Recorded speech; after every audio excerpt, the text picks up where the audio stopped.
Home Depot. There's a sort of traditional kind of sink. And then this one's got more items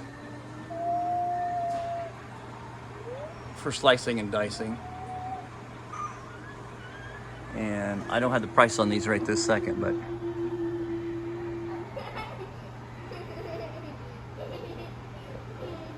standard, you know, kitchen size like that. And then moving over here,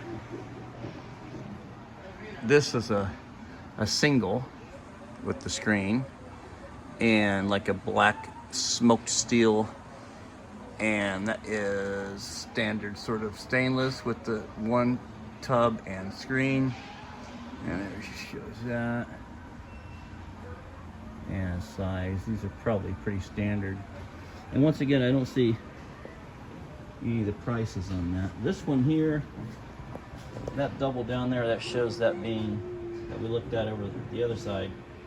Looks like that Glacier Bay, $379.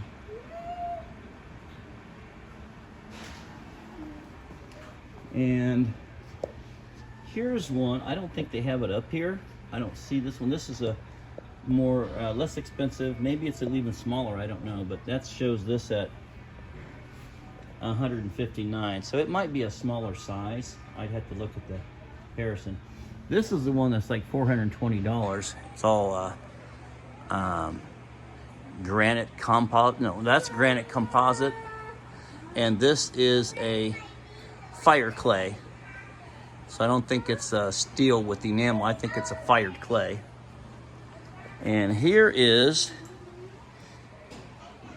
and they even got some that are really cheap. They're $79. Here's a Glacier Bay, but I don't see the price on it. And so any of these could be found online too, and dig up the price. So anyway, probably looking at anywhere from $300 to $400 for a nice big sink like that. That's gonna last.